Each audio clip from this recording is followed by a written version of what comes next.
ಇದು ರಾಜ್ಯ ಸರ್ಕಾರದ ಬಿಗ್ ಬ್ರೇಕಿಂಗ್ ಸ್ಟೋರಿ. ಹೈಕೋರ್ಟ್ನಲ್ಲಿ ಸರ್ಕಾರಕ್ಕೆ ಭಾರಿ ಮುಖಭಂಗ ಆಗಿದೆ. ಸರ್ಕಾರಕ್ಕೆ ಹೈಕೋರ್ಟ್ 10,000 ದಂಡ ಕೂಡ ಹಾಕಿದೆ. ರಾಜ್ಯ ಸರ್ಕಾರಕ್ಕೆ ಹೈಕೋರ್ಟ್ 10,000 ದಂಡ ಹಾಕಿದೆ. ಹುದ್ದೆ ಕೊಡದೆ ಸತಾಯಿಸಿದ್ದಕ್ಕೆ ದಂಡಾಸ್ತ್ರವನ್ನ ಪ್ರಯೋಗ ಮಾಡಿದೆ. ಎಂಜಿನಿಯರ್ಗೆ ಹುದ್ದೆ ಕೊಡದೆ ಭಾರಿ ನಿರ್ಲಕ್ಷ್ಯವನ್ನು ವಹಿಸಲಾಗಿತ್ತು. ಈ ಪ್ರಕರಣವನ್ನ ಗಂಭೀರವಾಗಿ ಪರಿಗಣಿಸಿತ್ತು ಹೈಕೋರ್ಟ್. ಹುದ್ದೆಗೆ ಅರ್ಹತೆ ಇದೆ ಇಂಜಿನಿಯರ್ಗೆ, ಆದರೂ ಕೂಡ ಸತಾಯಿಸ್ತಾ ಇತ್ತು ಸರ್ಕಾರ. ಚೀಫ್ ಇಂಜಿನಿಯರ್ ಹುದ್ದೆಗೆ ಅಲೆದಾಡಿ ಚೀಫ್ ಇಂಜಿನಿಯರ್ ಒಬ್ಬರು ಸಾಕಾಗಿ ಹೋಗಿದ್ರು. 2021ರಿಂದಲೂ ಕೂಡ ಅಲೆದಾಡಿಸಿತ್ತು ರಾಜ್ಯ ಸರ್ಕಾರ. ಸರ್ಕಾರದ ನಡೆಗೆ ಹೈಕೋರ್ಟ್ ಕೆಂಡಾಮಂಡಲವಾಗಿದೆ. ಯಾಕ್ರಿ 2021ರಿಂದ ಅವರನ್ನು ಅಲೆದಾಡಿಸ್ತಾ ಇದ್ದೀರಾ? ಅರ್ಹರಿದ್ದಾರವರು.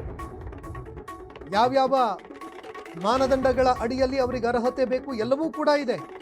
ಆದರೂ ಕೂಡ ಕಳೆದ 5 ವರ್ಷಗಳಿಂದ ನೀವು ಅವರಿಗೆ ಕೆಲಸವನ್ನೇ ಕೊಡದೆ ಅಲೆದಾಟವನ್ನು ಮಾಡಿಸ್ತಾ ಇದ್ದೀರಿ ಅಂತ ಹೈಕೋರ್ಟ್ ಸರ್ಕಾರಕ್ಕೆ ಚಾಟಿ ಬೀಸ್ತು. ಇದರ ಜೊತೆಗೆ ಎಷ್ಟಕ್ಕೆ ನಾವು ಸುಮ್ಮನೆ ಕೂರೋದಿಲ್ಲ, ನೀವು ದಂಡ ಕೂಡ ಕಟ್ಟಬೇಕಾಗುತ್ತೆ ಅಂತ ಸರ್ಕಾರಕ್ಕೆ 10,000 ದಂಡ ಕೂಡ ಕಟ್ಟಿಸ್ಕೊಂಡಿದೆ. ಹೈಕೋರ್ಟ್ನಲ್ಲಿ ರಾಜ್ಯ ಸರ್ಕಾರಕ್ಕೆ ಭಾರಿ ಹಿನ್ನಡೆಯಾಯಿತು, ಮುಖಭಂಗ ಕೂಡ ಆಯಿತು. ಹೈಕೋರ್ಟ್ ಸರ್ಕಾರಕ್ಕೆ ಛೀಮಾರಿ ಕೂಡ ಹಾಕಿದೆ. ಒಬ್ಬ ಚೀಫ್ ಇಂಜಿನಿಯರು ಅಲೆದಾಡೋದು ಅಂದರೆ ಏನು? ಇಲಾಖೆಯಲ್ಲಿ ಚೀಫ್ ಇಂಜಿನಿಯರ್ಗಳ ಅವಶ್ಯಕತೆನೇ ಇಲ್ವಾ? ಅಥವಾ ನೀವು ಬೇಕಂತಲೇ ಈ ರೀತಿಯಾಗಿ ಅಲೆದಾಡಿಸ್ತಾ ಇದ್ದೀರಾ ಅಂತ ಹೈಕೋರ್ಟ್ ಕೆಂಡಾಮಂಡಲವಾಯಿತು. ಇದಕ್ಕೆ ಸಂಬಂಧಪಟ್ಟಂತೆ ಪ್ರಧಾನ ಕಾರ್ಯದರ್ಶಿ ಆಗಿರುವಂತಹ ಸಮೀರ್ ಶುಕ್ಲಾ ಇವರು ಕೂಡ ಕೋರ್ಟ್ಗೆ ಹಾಜರಾಗಿದ್ರು. ಇದೇ ಸಂದರ್ಭದಲ್ಲಿ ಕೋರ್ಟ್ ಚಾಟಿ ಬೀಸಿದೆ.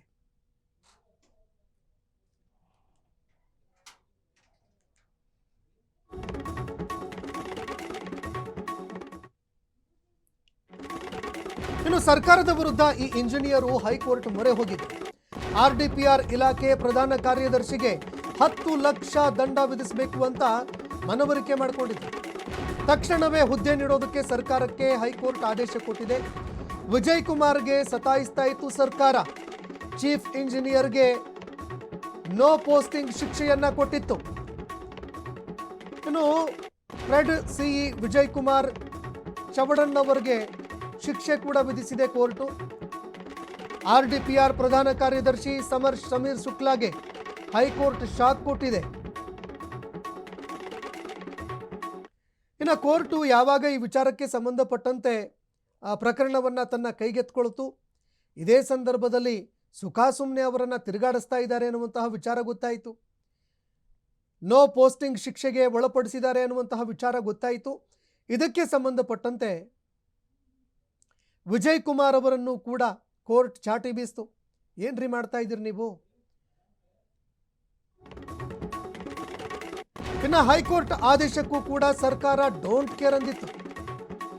10,000 ದಂಡ ಹಾಕಿಸಿದ್ರು ಸಿಇ ಅವರ ವಿರುದ್ಧ ಸೇಡಿಗೆ ಬಿದ್ದಿತ್ತ ಸರ್ಕಾರ ಅನ್ನೋ ಪ್ರಶ್ನೆ ಎದುರಾಗ್ತಾ ಇದೆ. 18 ತಿಂಗಳಿಂದ PRED ಚೀಫ್ ಅವರು ಇದಕ್ಕೆ ಸಂಬಂಧಪಟ್ಟಂತೆ ಅವರ ಕಾರ್ಯದರ್ಶಿಗಳಿಗೆ ತಲಾ 10,000 ದಂಡ ವಿಧಿಸಲಾಗಿತ್ತು. ಪಂಚಾಯತ್ ರಾಜ್ PRED ಕಾರ್ಯದರ್ಶಿಗಳಿಗೆ ತಲಾ 10,000 ದಂಡ. ತಕ್ಷಣ ಹುದ್ದೆ ನೀಡಿ ಅಂತ ಹೈಕೋರ್ಟ್ ಆದೇಶ ಕೊಟ್ಟಿತ್ತು. ಆದರೂ ಕೂಡ ಜಾಣ ಮೌನವನ್ನು ವಹಿಸಿದ್ರು.